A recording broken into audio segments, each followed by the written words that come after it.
Controversias. Mormonas.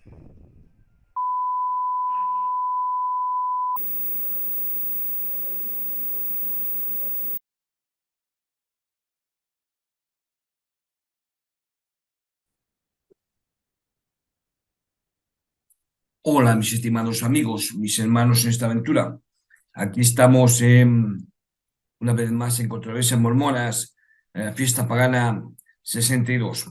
Bien, hoy vamos a hablar del último programa de Noche de Hogar de Benji, un programa que, bueno, en principio quiero comentaros, eh, espera, es que antes de pasar al programa de Benji, que habló acerca de la visión de los lamanitas, conforme a un discurso del que fue el presidente de la Iglesia, Spencer W. Kimball,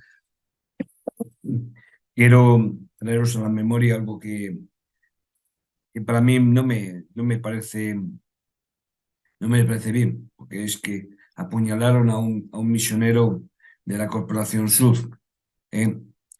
No, es decir, toda agresión y todo maltrato no está bien. Es decir, contra ello y contra el maltrato y el abuso y, y la agresión, tolerancia cero, desde mi punto de vista, por lo menos es yo. Bien, voy a compartir la noticia de ello y lo voy a hacer en la página de la iglesia, Chus News. Dice, misionero de tiempo completo en Colombia en estado grave, pero estable tras ser agredido. El elder Mark Westfield, de 19 años, de San Antonio, Texas, fue apuñalado en el cuello el viernes 24 de febrero en Popayán, Colombia. Y nos muestra el mapa para que veamos dónde está Popayán. Y está más cerca de Cali que de Quito, Ecuador. ¿eh?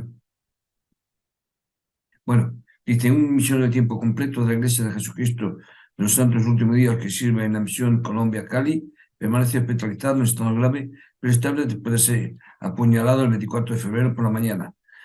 El elder Masmus Fish, de 19 años, de San Antonio, Texas, se sometió a múltiples cirugías, dijo el portavoz de la Iglesia, Sam Perro, en un comunicado el domingo 26 de febrero. El elder Fish y su compañero fueron víctimas de un robo y asalto, siendo atacados en la calle con el elder Fish apuñalado en el cuello, dijo Perro. Su compañero no sufrió daño físico y está recibiendo terapia emocional, agregó él. Otros misioneros, agregó, sí, ya sabéis, el Perro, el portavoz. Otros misioneros en la cercanía donde ocurrió el asalto han sido trasladados fuera de la zona como medida de precaución. Nuestras oraciones están con estos misioneros y su familia, dijo Perro, para que puedan ser fortalecidos y no durante estos últimos momentos difíciles. Bien, esto es básicamente la noticia que yo quería hablaros. Porque ya digo, es decir, yo igual que digo una cosa, tengo que decir otra. Es decir, yo puedo hablar acerca del programa de Benji, pero cuando hay una agresión, sea quien sea miembro de la Corporación Sur, porque en este caso así es, o sea, de otra forma, es terrible. Igual que ayer oí la noticia del choque de trenes en Grecia. Es terrible las cosas. Es decir, por un error humano, de un cambio de agujas, es decir, los errores a veces se pagan, pero hay quien lo paga mm, de una manera muy triste y dolorosa. Bien, sin más, vamos a entrar ya al programa de Benji. Eh, yo lo voy a decir. Primero vamos a ver el discurso, que es cortito, el discurso de, del presidente W. Kimball. ¿eh? Es cortito, la verdad es que es cortito. ¿eh? Que dio además en Arizona. Bueno, ya lo vais a ver, lo pone todo ahí en el... Lo pone todos los datos básicamente en el discurso. Pero, y lo voy a decir, primero vamos a ver el discurso y después voy a mostraros las pruebas científicas, si queréis, es decir, de, del origen de los lamanitas, o supuesto origen de los lamanitas, aunque yo más bien lo pongo como el origen de los nativos americanos, es decir, sean del norte de América o del sur o del centro, me da igual. Lo cual, es decir, demostraría que lo equivocado que está en, digamos, las suposiciones de la Corporación Sur en algunos sectores. Mira, pero antes de ello voy a hablaros, es decir, voy a poner las cosas claras.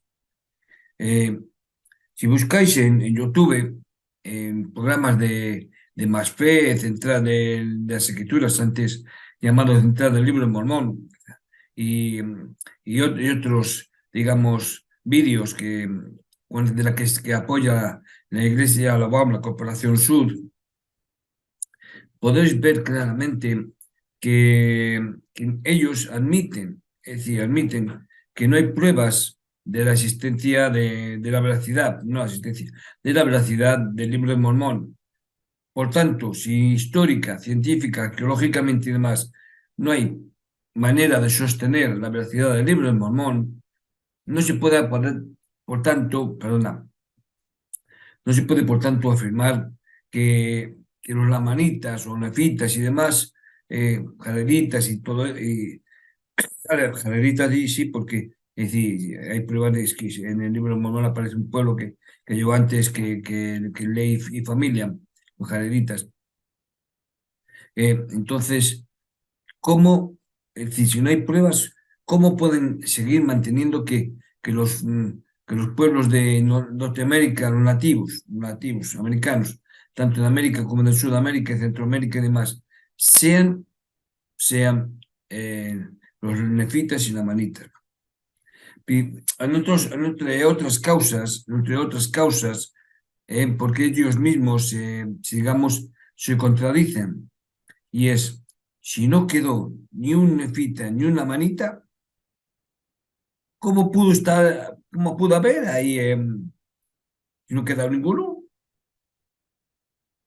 Si no quedó ninguno, ¿cómo es que se hubo más, luego más, nefita la manita? La respuesta es bien sencilla. Los que luchaban eran los hombres y hubo algunos que no fueron a luchar. Entonces siempre queda el remanente, siempre queda alguien, ¿no? Entonces de esos surgieron los nativos. Esa es la explicación lógica y razonable. Es decir, no todos los hombres lucharon en las batallas, ¿eh? Así que las mujeres no pueden que luchar en la batalla. Sí, quedaría la mujer con los niños crecieron, bueno, en fin, ya conocéis la historia de la procreación. Es lo lógico, claro. Entonces, pero bueno, no hay constancia de esa batalla, ni en el Cerro de Comora ni en ningún otro sitio, entonces ni hay restos arqueológicos, es decir, vasijas, cucharas, ropa, no hay nada, es decir, ni flecha, ni pico de lanza, no hay nada que pruebe de la existencia de los nefitas, lamanitas y jareditas. Eso es la primera base que hay que tener en cuenta, de que histórica, científica y ecológicamente, y admitido por la Corporación Sud, no hay pruebas de la veracidad del libro de Mormón. Pero hay que mantener, digamos, el pabellón en alto y por tanto yo digo que son lamanitas y punto. Y se acabó lo que se daba. Y al que le guste bien, al que no, es que lo digo yo, que soy un apóstol, con este caso el expreso de doble Kimball, soy un apóstol, yo digo que esto es así, y es así. Bueno, un apóstol, y luego ya digo que fue el presidente de la iglesia que restauró el sacerdocio a la gente de color. ¿Eh? Ellos dicen revelación, yo digo, yo y otros muchos dicen que no, porque eso construyó el templo de Brasil en esa época, y en Brasil la mayoría de la gente, de los miembros, vamos, de la gente, de la población era de color, por tanto, al templo no iba a ir básicamente nadie. Eso y luego problemas, es decir, económicos y políticos le obligaron a restaurar el sacerdocio a la gente de color porque estaba siendo, digamos, acusada a la Corporación Sur como racista. Cosa que, si vemos la historia de la Iglesia, vemos que es verdad que la Iglesia fue racista con el comportamiento y en el trato a la gente de color. Bueno, sin más preámbulos, vamos a ver el discurso de Spencer W. Kimball. ¿Eh? Si hay algo lo comentaréis y si no, luego pasamos ya al estudio de las culturas, digamos, del origen de los nativos americanos, tanto del norte como del centro como del sur. Así que voy a compartir pantalla. Aquí estamos. ¿Veis? Visión del futuro de los lamanitas por el elder Spencer W. Kimball, discurso pronunciado el 3 de noviembre del 47, de 1947, en la conferencia Lamanita Mesa, Arizona, traducido por Eduardo Banderas. Dice: mis queridos hermanos y hermanas, deseo referirme a uno o dos pasajes del libro de Mormón. Ahora bien, lo que nuestro Padre quiere decir concerniente al injerto de las ramas naturales por medio de la plenitud de los gentiles es que en los días posteriores, cuando nuestros descendientes se hayan degenerado en la incredulidad, sí, por el espacio de muchos años y muchas generaciones, después que el Mesías sea manifestado en la carne a los hijos de los hombres, entonces la plenitud del Evangelio del Mesías vendrá a los gentiles y de los gentiles vendrá al resto de nuestra posteridad. Y en aquel día me llego aquí. Y en aquel día el resto de nuestra posteridad sabrán que son de la casa de Israel y que son el pueblo del convenio del Señor. Y entonces sabrán y llegarán al conocimiento de sus antepasados y también al conocimiento del Evangelio de su Redentor, que él ministró a sus padres. Por tanto, llegarán al conocimiento de su Redentor y de los principios exactos de su doctrina, para que sepan cómo venir a él y ser salvos. Y significa que viene el tiempo después de que toda casa de Israel haya sido dispersada y confundida, en que el Señor Dios levantará una nación poderosa entre los gentiles, sí, sobre la superficie de esta tierra, y nuestros descendientes serán esparcidos por ellos. Y después de nuestra posteridad haya sido dispersada, después que nuestra posteridad ha sido dispersada, el Señor Dios procederá a efectuar una obra maravillosa entre los gentiles, que será de gran valor para nuestra posteridad. Por tanto, se compara a que será nutrido por gentiles y llevado en sus brazos y sobre sus hombros. Hay también un vídeo sí, sobre el discurso sobre el discurso de, que hemos visto, yo no lo he visto, pero vamos. Bien, pues Benji, que una vez más se nos ha vuelto dibujante, ya lleva dos programas poniendo un atril y un folio, vamos, y dibuja bueno, esta vez, el lunes pasado sí que puedo dibujar a gusto, este lunes no, porque se le acabó la tinta, ya que su hijo había usado el retulador y le había gastado. Entonces no le dio tiempo a dibujar mucho. Bueno, el fondo era una luz casi difusa, vuelve otra vez a antaño a ponerse casi a él que se le ve casi a oscuras. Es decir, yo no digo que yo tenga mucha iluminación, pero utilizo una luz natural y siempre procuro que la luz sea continua. Es decir, me refiero, en todos los programas sea básicamente la misma iluminación. Tengo también un iluminador aquí que puedo ponerle para que se me vea mejor la cara, pero no me gusta porque, digamos, es decir, normalmente me pongo gafas, que las tengo aquí. Ya sabéis que uso gafas para leer de cerca, de lejos no, porque veo bien, ponerme en la pantalla, que tengo aquí detrás una pantalla, y veo bien. Bien, entonces él ya digo, él usa una luz, es decir, tiene un sofá con una lucecita estas que parecen de Navidad. Entonces casi el fondo es oscuro para que se le vea, digamos, resalte bien. Bueno, entonces él habló de los lamanitas y tal y cual. Bien, los lamanitas. Bueno, ya he dicho que yo no creo que los nativos americanos, tanto del norte, del centro como del sur, sean ni descendientes nefitas ni nabanitas, porque el predominio del ADN y del estudio es que procedían básicamente de Asia, por tanto, no procedían de África y sus contornos, del pueblo de Israel, sino que pertenecían a Asia. Vamos a ver, si voy a compartir pantalla, y vamos a ver un poco de lo que nos habla, ¿eh? Y, y lo hablamos. Dice, nueva evidencia sobre el origen de los primeros americanos. Y es y no es de cualquier sitio, es de BBC News Mundo. Ojo, de la BBC News Mundo. No es un periódico ahí perdido, sino de algo, digamos, de un periódico, de un noticiero de importancia internacional. Dice, nueve evidencias sobre el origen de los primeros americanos. Los primeros habitantes de América llegaron desde Asia en tres oleadas distintas hace 15.000 años o más, y no es una como sostenían hasta ahora algunas teorías. Los hallazgos de la mayor investigación genética de nativos americanos realizada hasta el momento fue publicados en la revista Nature, también importante. Un equipo internacional de investigadores analizó datos de 52 grupos indígenas de América, desde Canadá hasta Tierra de Fuego. Tierra de Fuego es esta, la Patagonia, en fin, abajo del todo de Sudamérica. Y 17 de Siberia, y estudió más de 300.000 variaciones de su ADN, conocidas como polimorfismos de nucleótido simple, SNP por sus siglas en inglés. Esto le permitió examinar los patrones de similitudes y diferencias genéticas entre los grupos de población.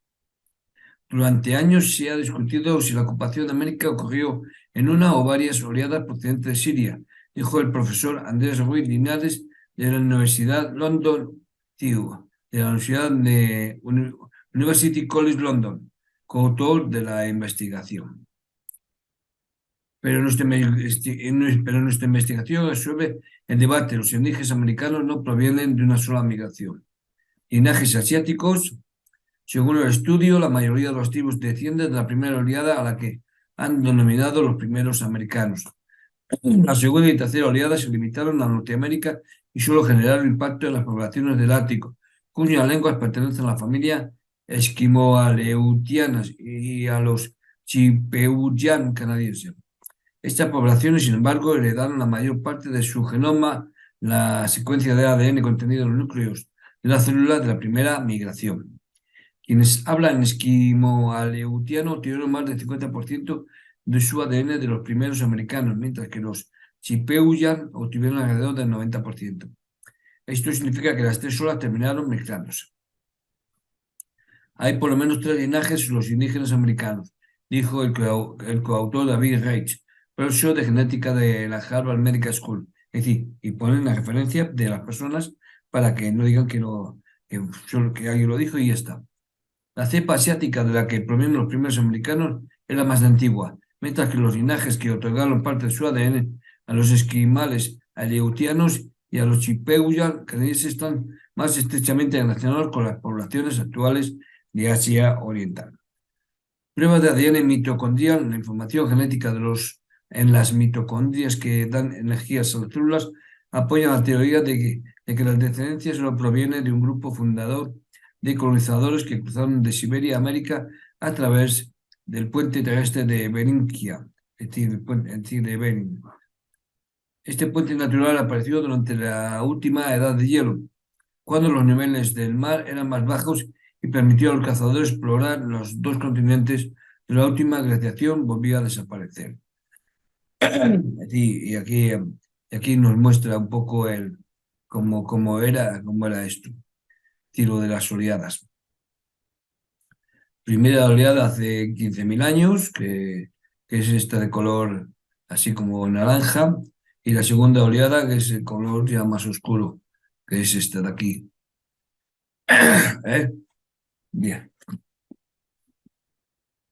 La migración de tres etapas había sido propuesta anteriormente basada en una polémica interpretación de las relaciones del lenguaje y las características físicas de los dientes de los grupos de indígenas americanos.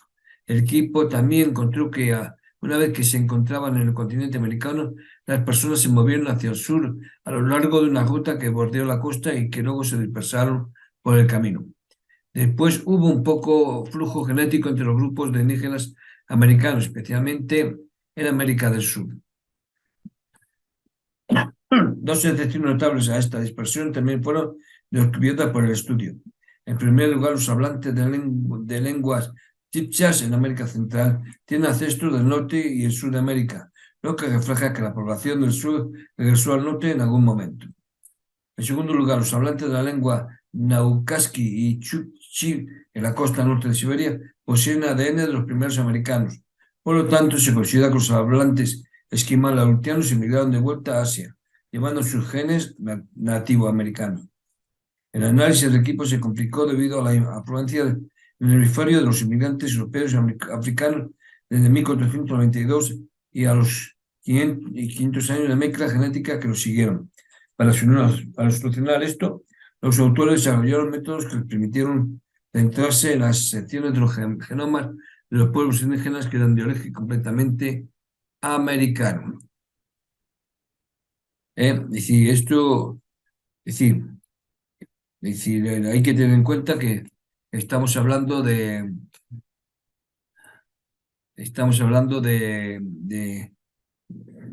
los orígenes, porque para mí me considero que es importante, ya que ya digo que no hay pruebas de la veracidad del libro de Mormón y por tanto veracidad de que hubo un pueblo que se trasladó allí, etcétera, etcétera. Si fuera así, y por lo que hemos hablado al principio del programa, eh, cuando he dicho que murieron todos las manitas y vimos que no exactamente no había muerto todas las manitas, sino que algo quedaría de mujeres con niños y ancianos también, pero y a lo mejor algún hombre que no fue a la batalla, que se dispersó, que se marchó y vivió lejos, y bueno, etcétera, etcétera, pueblos aislados, porque siempre hay. ¿Eh? No todos los hombres van a la batalla, siempre alguno queda, porque estaba cojo, porque no podía ir a la batalla por su enfermedad, no, por motivos que fueran.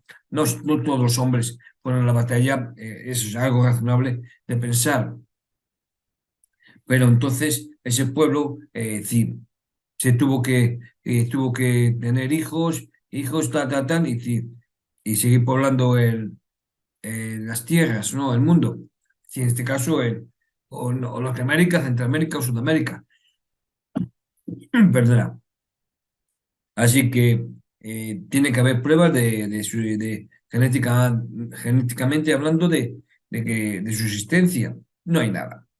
No hay pruebas de ello. Hay pruebas a raíz de la llegada de Cristóbal Colón, entonces sí, pero hasta entonces no. Así que no, no hay pruebas de la existencia de nefritas, lamanitas y jarelitas. Bien, porque sus orígenes son de otras culturas o de otros lugares muy diferentes. Vamos a ver ahora, vamos a seguir con ello, vamos a seguir con ello, con otro, con otro estudio de, de- del origen. Bien, esto está en la Wikipedia, lo veis aquí arriba, wikipedia.org. Bien. Historia. Según la teoría más conocida y aceptada sobre el poblamiento de América, los indígenas americanos descienden de grupos de cazadores y recolectores de origen siberiano, ¿eh? que emigraron a América por el estrecho de Bering durante la última glaciación Wolf. Sí, bueno, ya lo hemos dicho antes. Sin embargo, ciertos descubrimientos controvertidos recientes como Pedra Furada en Brasil y Monteverde en Chile parecen contradecir esta teoría e indican una posible colonización anterior a la siberiana. Como en el resto del mundo, excepto en África, la colonización humana de esta tierra vino acompañada de la práctica extinción de toda megafauna local, exceptuando algunos bóvidos como el bisonte. Hacia el 2500 a.C. había ya importantes comunidades agrícolas como la civilización de Caral, en el Perú, cuyos indicios más antiguos se remontan al 3000 a.C. La cultura Valdivia, por su parte, es una cultura que se desarrolló entre 3800 a 3500 a.C. en la actual provincia de Santa Elena del actual Ecuador, convirtiéndose en la cultura cerámica más antigua de América. Aunque hay que mencionar que 10.000 años antes de Cristo en Ecuador ya existía la cultura de Las Vegas, de la que se cree domesticó la calabaza y el mate, y la cultura la torita de 600 años antes de Cristo.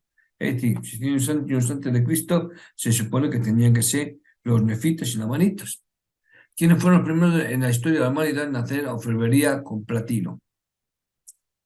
No se habla de acero ni de carros. Pero las altas culturas precolombinas surgieron en Mesoamérica y Sudamérica. De norte a sur podemos nombrar a los mexicas, mixtecas, toltecas, mayas, chichas e incas. En cambio, en Norteamérica los asentamientos humanos no alcanzaron un nivel cultural tan complejo como las civilizaciones antes señaladas, en parte por su menor densidad de población y sobre todo por sus actividades seminómadas.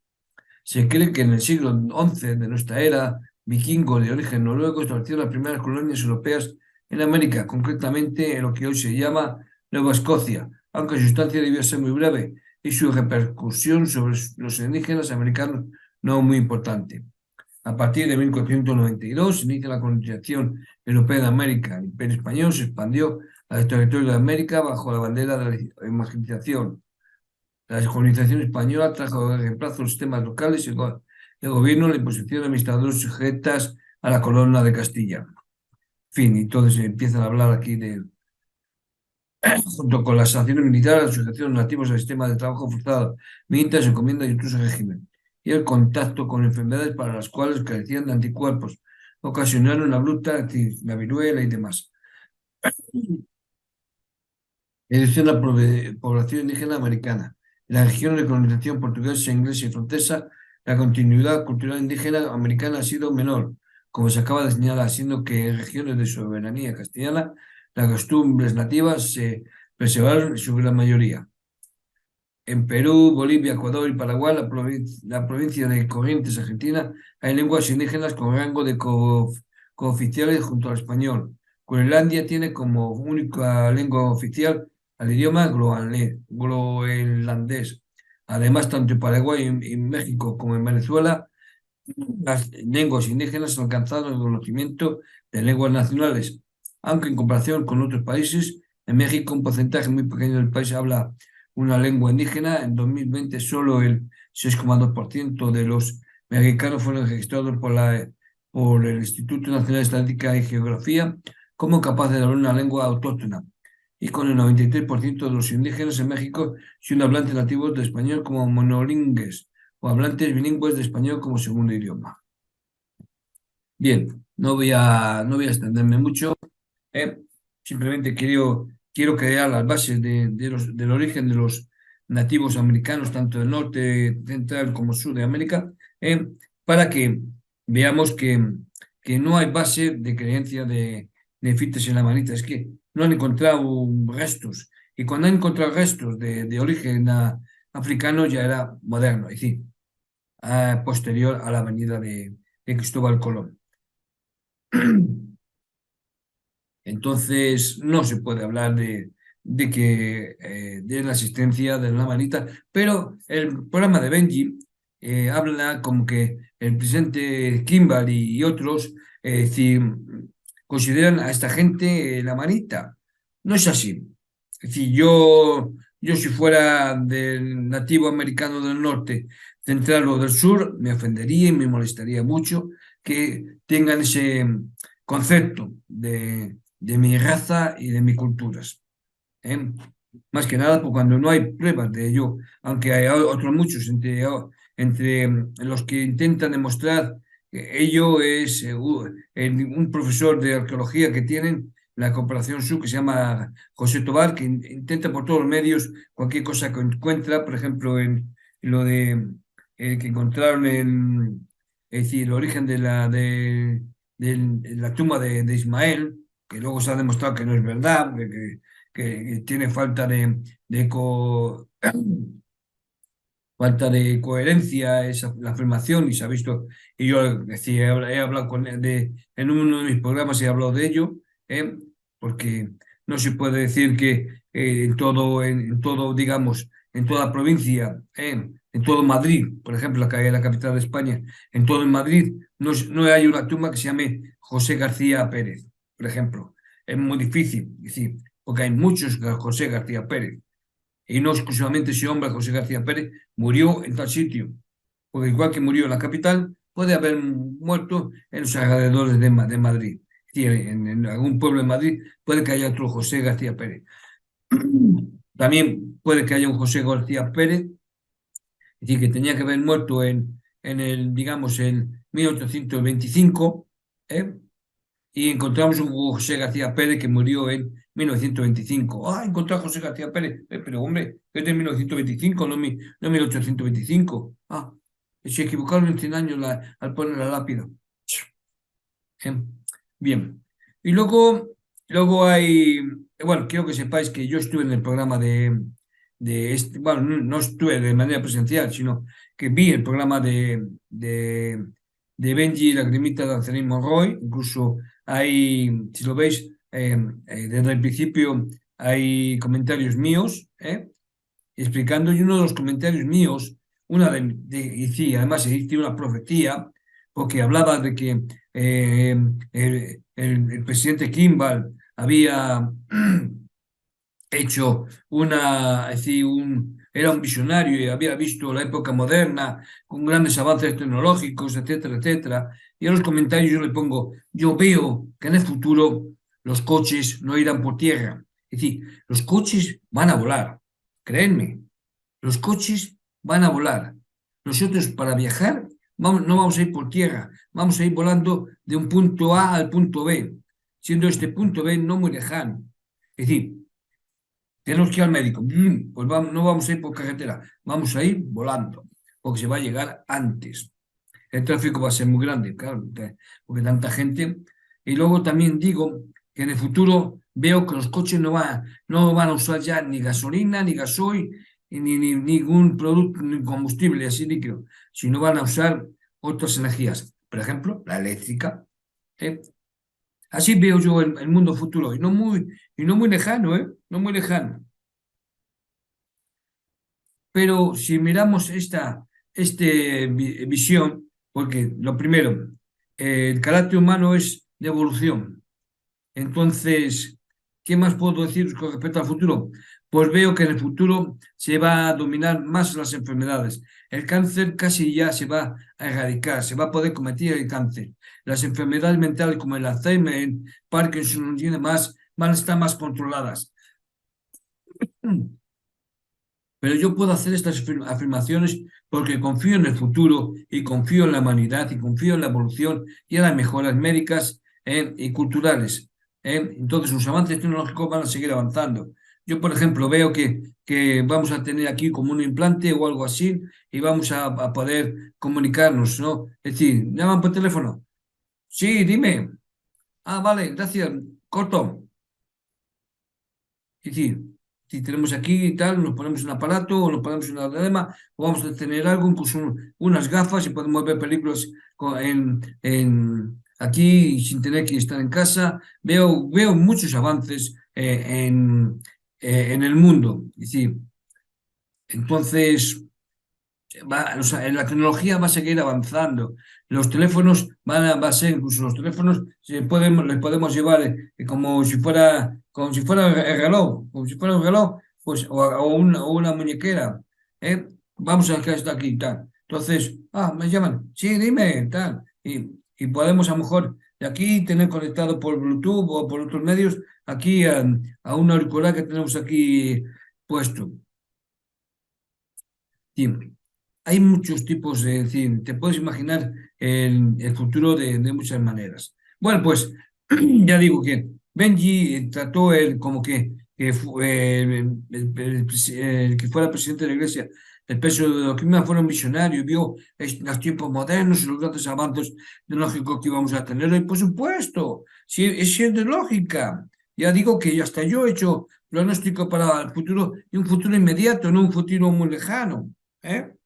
Bueno, y la prueba de lo del combustible. Mira, en España han dicho que ya a partir del año 2035 no se va a poder usar en los coches ni gasolina ni gasoil. ¿Eh? Por lo tanto, claros. ¡Oh! Mira, Emanuel, el profeta desconocido, lo predijo. No, si esta noticia se ha dado en la televisión, entonces yo la digo y parece que soy visionario. Pero ya ahí hablaban de ello hace ya muchos años, de que ya a partir de 2030 en España no se va a poder vender ya los coches que usan gasolina o gasoil.